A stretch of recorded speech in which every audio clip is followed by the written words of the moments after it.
Dear students, class 10th की worksheet number 34 solve करेंगे आज हम। और ये वर्कशीट 22 सितंबर 2020 की है, यानी 22 सितंबर 2020 की वर्कशीट है जिसे हम सॉल्व करने वाले हैं। तो जो हमारा चैप्टर है यूरोप में राष्ट्रवाद, इसी चैप्टर को थोड़ा सा और आगे कैरी ऑन करेंगे। यूरोप में राष्ट्रवाद का उदय, इस चैप्टर के हम 2 पार्ट ऑलरेडी देख चुके हैं पिछली वर्कशीट में, जहां पे हमने पढ़ा था कि राष्ट्रवाद का मतलब क्या होता है। इसके बाद हमने प्रक्रिया देखी थी, नेपोलियन की हार देखी थी, मैथ्सनी के बारे में पढ़ा था। आगे चलते हैं कि यूरोप में और किस तरीके से राष्ट्रवाद की प्रक्रिया आगे होती है, किस तरीके से बटा हुआ था यूरोप, वो सारी चीज़ें हम डिस्कस करने वाले हैं। हम बात कर रहे हैं 1848 की। 1848 के बाद यूरोप में राष्ट्रवाद का जनतंत्र एवं क्रांति से अलगाव होने लगा।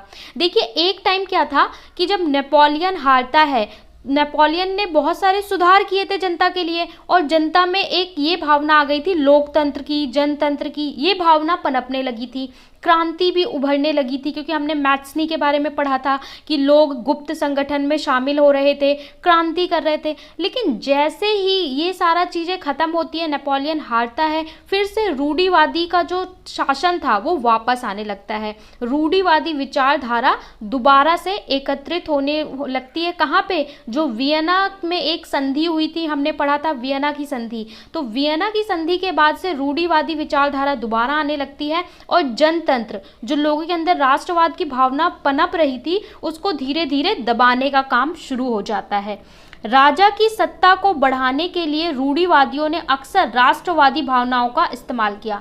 मतलब राष्ट्रवादी भावनाओं का इस्तेमाल कर कि हाँ भाई, हम देश के लिए काम कर रहे हैं, लेकिन राजा के अंतर्गत करेंगे। इस तरीके से करके जो लोगों के अंदर अपनी आज़ादी, अपने लिए जो भावनाएं पनप रही थी कि सबको बराबरी का दर्जा मिलना चाहिए, ये जो भावनाएं थी, उनको धीरे धीरे से फिर से दबाने का प्रयास किया जाने लगता है।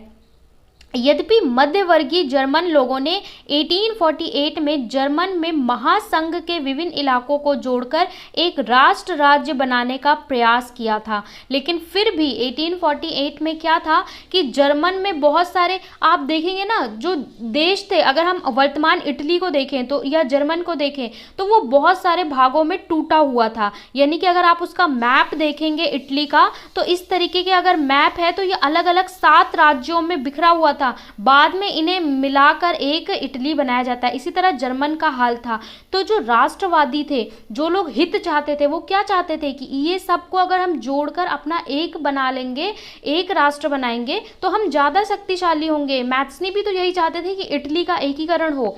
तो जर्मन में भी ऐसा हुआ कि एक राष्ट्र बनाने का प्रयास किया गया, लेकिन उसको भी क्या किया, ताकत द्वारा दबा दिया गया। किसके द्वारा? रूढ़िवादियों के द्वारा, जो राजा के चमचे समझ सकते हैं, उनके हित में जो कार्य करते थे।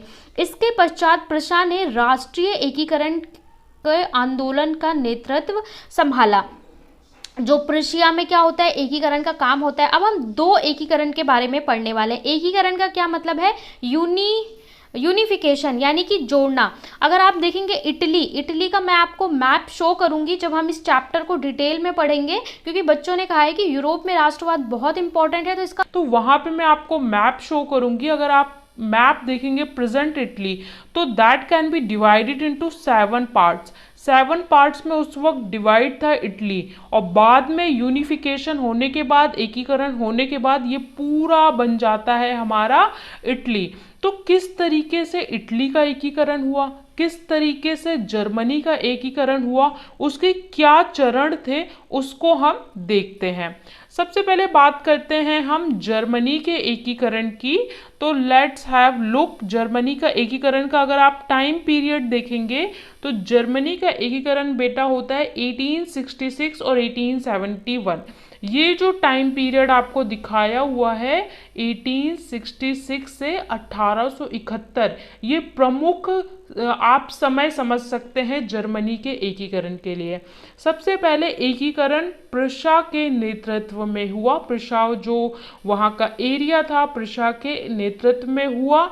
इसके बाद अगर दूसरा चरण आप देखें कि और क्या इसकी विशेषता थी, तो प्रुशिया के प्रमुख मंत्री ऑटो वन बिस्मार्क, बिस्मार्क का नाम आप इतना ज़्यादा पढ़ेंगे कि जो बिस्मार्क को ये कहा जाता है कि जर्मनी के एकीकरण का अगर श्रेय किसी को जाता है तो वो बिस्मार्क को ही जाता है।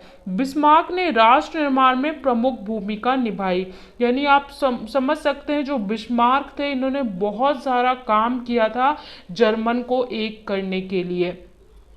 7 वर्ष के दौरान ऑस्ट्रिया, डेनमार्क और फ्रांस से 3 युद्धों में प्रशा की जीत हुई और एकीकरण की प्रक्रिया पूरी हुई। यानी जो छोटे छोटे भागों में बटा हुआ था वहां पे प्रशा ने लड़ाई लड़ी, जीत हुई और सबको यूनाइट करने का काम किया गया। इसमें कितना टाइम लगा? इसमें लगा 7 वर्ष का टाइम। 1871 में केसर विलियम प्रथम को क्या किया गया? साम्राज्य का राजा घोषित किया गया।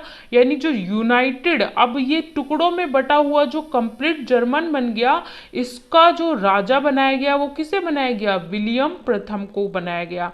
जर्मनी के एकीकरण में यूरोप ने पर्शिया के महाशक्ति के रूप में स्थापित किया और जो पर्शिया थी वो उसका शक्ति का केंद्र बना जर्मन का, यानी महाशक्ति के रूप में उभरा। नए जर्मन राज्य में मुद्रा, बैंकिंग एवं न्यायिक व्यवस्थाओं का आधुनिकीकरण किया गया। जब नया जर्मन बना तो वहां पे किन चीजों पे ध्यान दिया गया कि मुद्रा यानी चीजों को, वस्तुओं को लेने देने के लिए जो हम यूज करते हैं करेंसी, मुद्रा। तो मुद्रा कैसी होनी चाहिए? बैंकिंग, न्याय की व्यवस्था क्या होनी चाहिए? इन सब चीजों पे मॉडर्नाइजेशन किया गया, आधुनिकीकरण किया गया, थोड़ा परिवर्तन किया गया। तो ये था इटली का एकीकरण जिसे हमने एक शॉर्ट में, ब्रीफ में समझा है। इसको आप डिटेल में पढ़ेंगे, विद मैप में आपको एक्सप्लेन करूंगी जब हम इसका सेपरेट वीडियो पढ़ेंगे। ऑलराइट, यहाँ पे आपको थोड़ा थोड़ा चीज़ें क्लियर हो जाएंगी। उसके बाद जब आप चैप्टर पढ़ोगे तो आपको अच्छे से समझ में आएगा। अब दूसरा चरण देखते हैं, इटली का एकीकरण। जर्मन का एकीकरण देख लिया, क्योंकि ये दोनों ही बेटा यूरोप के पार्ट हैं और बहुत इंपॉर्टेंट है, तो दोनों के एकीकरण पे क्वेश्चन पूछा जा सकता है। इटली का एकीकरण का अगर आप समय अवधि देखेंगे तो ये आपका आ जाएगा 1859 टू 1870। 1859 टू 1870 अगर हम इसको स्टेप्स में देखें तो इटली जो हमारा था 7 राज्यों में बटा हुआ था। मैंने कहा ना, अगर आप उसका मैप देखेंगे तो आपको कुछ इस तरीके से नजर आएगा, थोड़ा नीचे को जाते हुए, और वो 7 पार्ट्स में अलग अलग राष्ट्रों में विभाजित था। कौन? इटली। 1830 के दशक में ज्यूसेप्पी मैत्सनी ने इटली के एकीकरण के लिए कार्यक्रम प्रस्तुत किए। ज्यूसेप्पी मैत्सनी कौन थे? इनके बारे में हम पिछले वर्कशीट में पढ़ चुके हैं। ये एक क्रांतिकारी थे और क्या था कि ये इन्होंने इटली में बहुत महत्वपूर्ण भूमिका निभाई। इन्होंने 2 संस्था स्थापित की थी, आपने पढ़ा था, यूरोप में स्थापित की थी, यंग इटली बनाया था, और ये गुप्त संगठन होते थे जिसमें लोग, क्रांतिकारी लोग इसमें मिलके काम करते थे, पर गुप्त रूप से काम करते थे। और केवल 24 वर्ष की उम्र में इन्हें देश से निष्कासित कर दिया जाता है, फिर भी ये इतना महत्वपूर्ण कार्य करते हैं। और इनको एक पर्सनालिटी ने कहा था कि ये शत्रु हैं, सबसे बड़ी व्यवस्था के शत्रु हैं, दुश्मन हैं। किस पर्सनालिटी ने कहा था? आपको उनका नाम कमेंट में बताना है। इसके बाद 1830 एवं 1848 के क्रांतिकारी विद्रोह असफल रहे। इसके बाद जो 1830 से 1848 तक क्रांतिकारी होते हैं, विद्रोह होते हैं, उन्हें दबा दिया जाता है और जो विद्रोह होते हैं वो सफल नहीं हो पाते हैं। 1859 के फ्रांस में सार्डिनिया पिडामेंट में एक कूटनीतिक संधि हुई जिसके माध्यम से ऑस्ट्रियाई बलों को हरा दिया गया। कूटनीतिक संधि क्या होता है कि राजा के स्तर पर, मंत्री के स्तर पर कोई संधि की जाती है, ठीक है, एक मतलब सुनियोजित तरीके से संधि की जाती है जिसमें ऑस्ट्रिया की हार होती है। 1861 के अगर आप बात करें, द्वितीय एकीकरण में इटली का राजा घोषित किया जाता है। इटली का राजा किसे घोषित किया जाता है? इनेम्यूअल को इटली का राजा घोषित किया जाता है। अगर आप इटली का भी एकीकरण पढ़ेंगे तो इटली का भी एकीकरण 3-4 चरण में होता है, ठीक है, 4 स्टेप्स में होता है इटली का एकीकरण। तो वो 4 स्टेप क्या थे उसको हम डिटेल में डिस्कस करेंगे, ठीक है। यहाँ वर्कशीट में आपको क्वेश्चन आंसर भी समझाने हैं, तो वहाँ हम जो क्लास में करेंगे वहाँ पे हम डिटेल में डिस्कस करेंगे कि वो 4 स्टेप्स इटली के एकीकरण के क्या थे, 1 बाय 1। इसके बाद फिर से आज आपको 2 पर्सनैलिटी दी गई हैं, चित्र दिए गए हैं, उनके बारे में बताया गया है। लास्ट वर्कशीट में भी हमने देखा था। तो देखिए, सबसे पहले बताया गया है count Camillo di Cavour. Count Camillo di Cavour कौन थे, ये देखिए इनका चित्र दिखाया गया है। सर्डिनिया पिडामेंट का प्रमुख मंत्री था, यानी जो सर्डिनिया उसका ये मंत्री था, मुख्यमंत्री कह सकते हैं। इटली के प्रदेशों को एकीकृत करने वाले आंदोलन का नेतृत्व किया, यानी इटली को यूनाइट करने के लिए जितने भी आंदोलन हुए उन आंदोलन में ये भाग लेते थे। वह स्वयं ना तो क्रांतिकारी था ना ही जनतंत्र में विश्वास रखता था। मतलब जहाँ मैथ्सनी एक क्रांतिकारी थे, वहाँ वहीं अगर हम इनको देखें तो ना तो ये क्रांतिकारी थे और ना ही ये लोकतंत्र को चाहते थे। तो ये क्या चाहते थे, फ्रांस के साथ की गई चतुर संधि के पीछे कावूर का हाथ था, जिसके कारण ऑस्ट्रिया को हराया जा सका और इटलीकरण का संभव हो सका। पर ये चाहते थे, ये ऐसे थे जो पढ़ा लिखा वर्ग होता है, मध्यम वर्ग का वर्ग होता है, ये उस कैटेगरी में आते थे। मतलब ये भी नहीं चाहते कि भाई लोकतंत्र स्थापित करो और लड़ाई भी नहीं करनी है, पर ये चाहते थे कि ऐसी चीज़ें होनी चाहिए जिससे जनता का फायदा हो। सो ये जो एजुकेटेड मिड वर्ग था उसमें से ये पर्सनैलिटी आते हैं। आपको ये चित्र देख के ना थोड़ा सा रिकॉग्नाइज करने की अपने दिमाग में आदत डालो कि इनकी शक्ल देख के आपको नाम याद आना चाहिए, क्योंकि एग्ज़ाम में, बोर्ड एग्ज़ाम में ऐसा बहुत होता है कि आपको ऐसा प्रचलन है कि एक ऐसे चित्र दे देंगे हिस्ट्री की बुक से उठाकर और उसके बाद बोलेंगे इन पर्सनैलिटी का नाम बताइए, इस व्यक्ति का नाम बताइए और इनके बारे में विशेषताएं लिखिए, या जर्मनी के एकीकरण में इनकी क्या भूमिका थी, इटली के एकीकरण में इनकी क्या भूमिका थी। इस तरीके से प्रश्न पूछे जाते हैं। अब आप बोलेंगे ये 4-5 फोटो आपको याद कहाँ से फोटो आ गई, पेपर कहाँ से आ गया, आउट ऑफ द सिलेबस आ गया। आउट ऑफ द सिलेबस नहीं है, आपकी बुक से ही है। बहुत बार ऐसा होता है और बच्चे रिकॉग्नाइज नहीं करते, बुक में मिस प्रिंट सी ब्लर सी फोटो होती है, उन्होंने देखा कुछ होता है, एग्जाम में कुछ दिख जाता है। तो यहाँ आपको क्लियर फोटो दी गई है, अच्छे से पर्सनैलिटीज को पहचान लो, एग्जाम में आइडेंटिफाई कर सकते हो। जूसेपी गैरीबाल्डी, जो आपने मैथ्सनी के बारे में पढ़ा था, अब ये गैरीबाल्डी है, इनके बारे में भी देख लीजिए। ये नियमित सेना का हिस्सा नहीं था, यानी कि सेना के ये रेगुलर एम्प्लॉय नहीं थे। इसने इटली के एकीकरण में सशस्त्र स्वयंसेवकों का नेतृत्व किया, यानी इटली के एकीकरण में जितने भी खुद से पार्ट लेने वाले लोग थे उनको रिप्रेजेंट किया।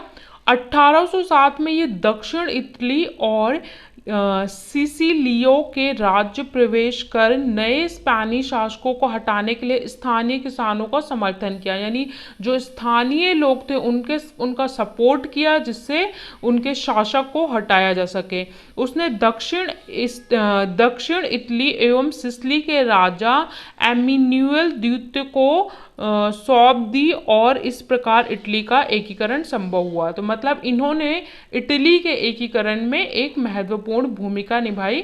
तो इटली के एकीकरण में ये 2 पर्सनालिटीज हैं जिनका आपको नाम गैरीबाल्डी का अच्छे से याद रखना है, क्योंकि मैथ्सनी का नाम पूछा जाता है तो गैरीबाल्डी का नाम भी पूछा जाता है।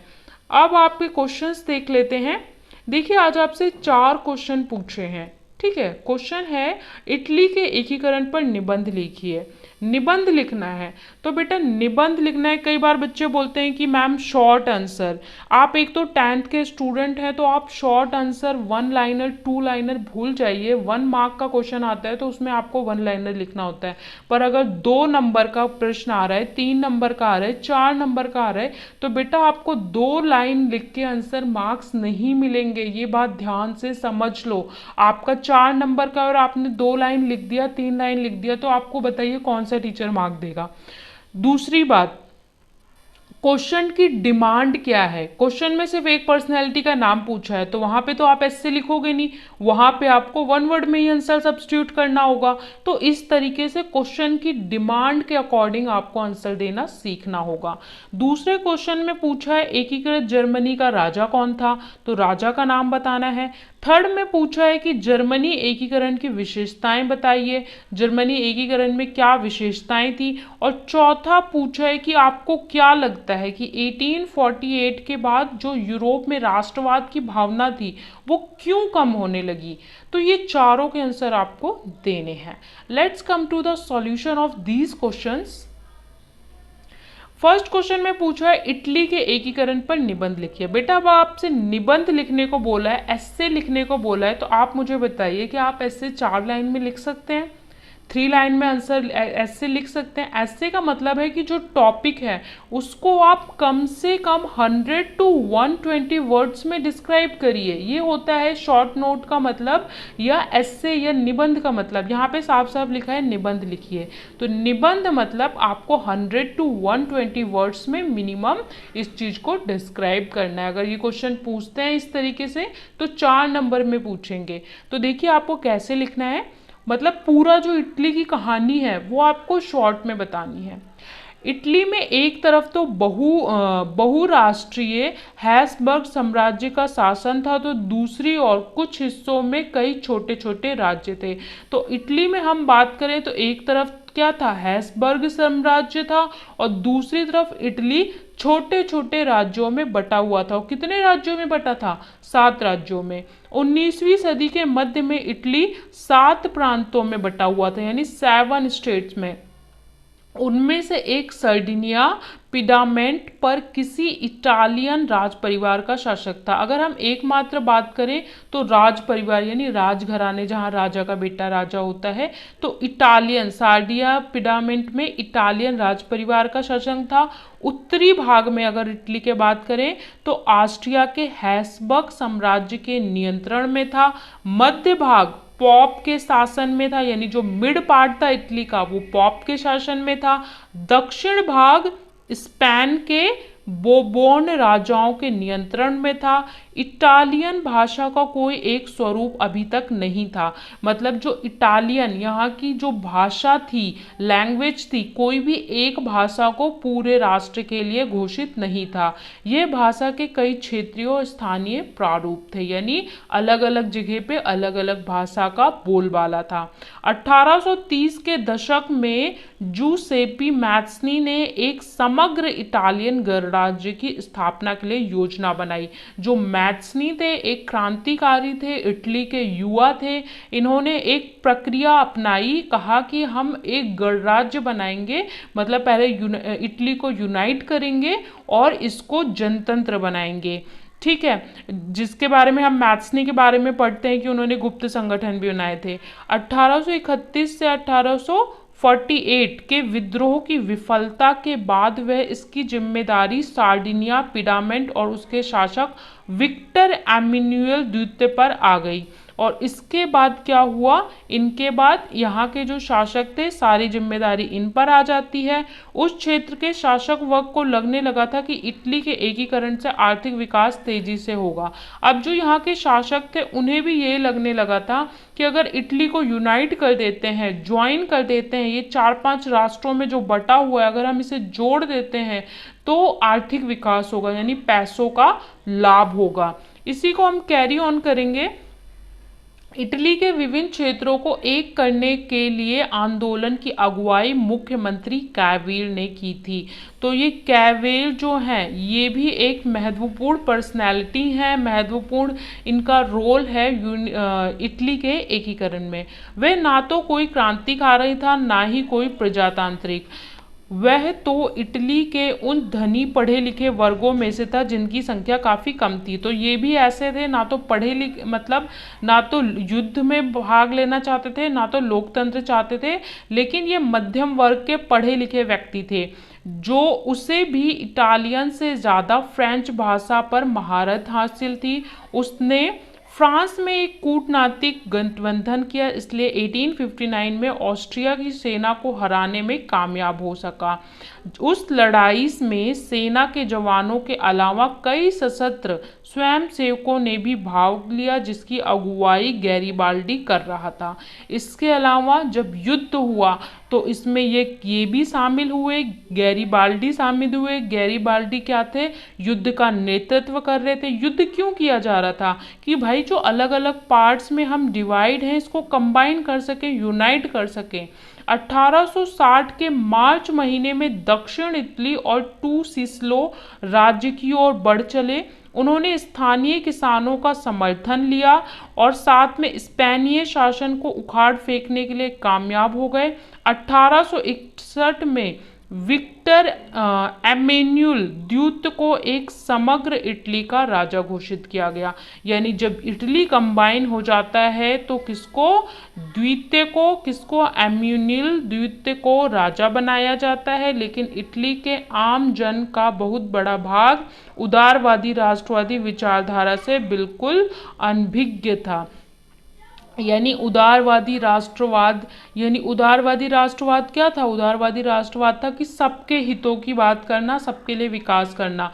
तो जो किसानों को इनने मिलाया था अपने साथ, बहुत सारे वो लोग, मतलब ये कहा सबको किसानों की, भाई आ जाओ साथ दो, हमारा युद्ध में पार्ट लो और सब लोग इसका समर्थन करो कि हम इटली को जोड़कर एक बना दें, यूनाइट कर दें। लेकिन उसमें से बहुत सारे जो लोग थे, किसान थे, गरीब मध्यम वर्ग के थे, वो ये जानते ही नहीं थे कि ये उदारवादी राष्ट्रवाद का मतलब क्या है, इससे क्या फायदा होगा, इससे क्या हमारा क्या फायदा है। वो साथ दे रहे थे पर उनको इसका अर्थ नहीं पता था।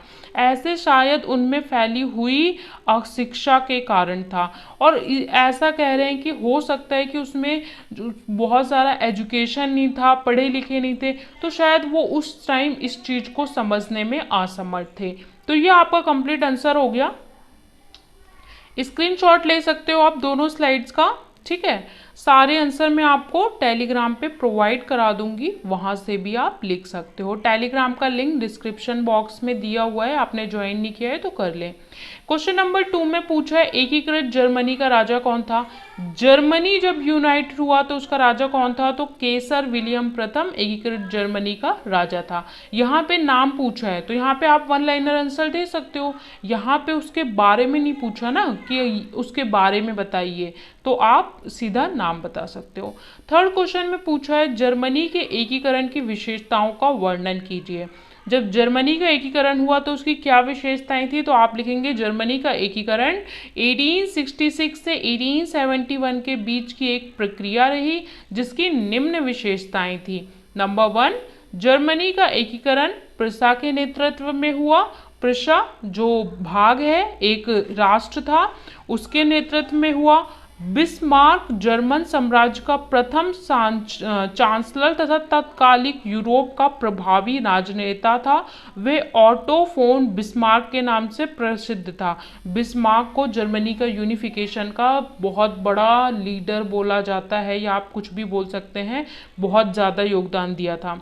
उसने राष्ट्र निर्माण में प्रमुख भूमिका अदा की।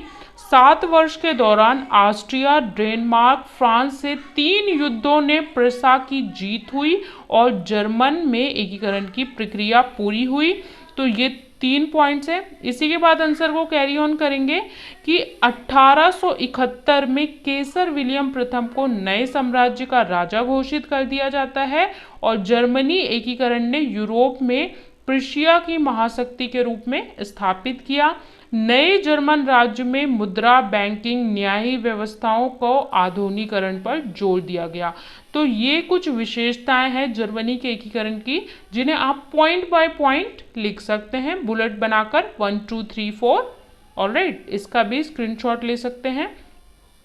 नेक्स्ट क्वेश्चन में आपसे पूछा है आपको ऐसा क्यों लगता है 1848 के बाद यूरोप में राष्ट्रवाद लोकतंत्र एवं राष्ट्रवाद में अपने जुड़ाव से दूर होता चला गया। तो जो यूरोप था, जहाँ पे नेपोलियन के बाद राष्ट्रवाद, क्रांति, आज़ादी, इन सब चीज़ों के लिए जो भावनाएं थी वो सब कम क्यों होती चली गई 1848 के बाद? तो हमने पढ़ा था एक कारण तो था कि वियना की संधि होती है, जहाँ पे रूढ़िवादी सब लोग आके मिलते हैं और बोलते हैं कि हाँ भाई, जो हमारी पुरानी परंपराएं हैं वही चलनी चाहिए, राजा का बेटा राजा, ठीक है, मोनार्की, ये वो व्यवस्था जो ऑर्थोडॉग वाली है वो चलनी चाहिए। और दूसरा कारण क्या था, थोड़ा देख लेते हैं। 1848 के बाद यूरोप में राष्ट्रवाद का जनतंत्र एवं क्रांति से अलगाव होने लगा, क्योंकि नेपोलियन की हार के पश्चात राज्य की सत्ता को बढ़ने के लिए रूढ़िवादी ने अक्सर राष्ट्रवादी भावनाओं का इस्तेमाल किया। रूढ़िवादी ने लोगों के अंदर जो राष्ट्रवादी देश के हित की भावना थी उसे गलत तरीके से इस्तेमाल किया।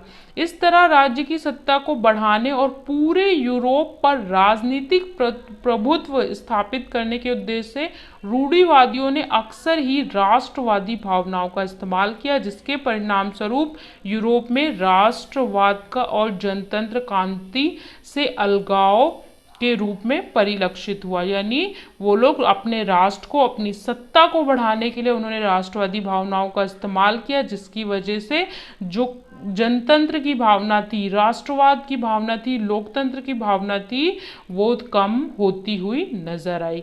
तो ये आपका फोर्थ आंसर हो गया, स्क्रीनशॉट ले सकते हैं। यहाँ पे हमने वर्कशीट नंबर 34 सोशल स्टडीज की सॉल्व कर ली है।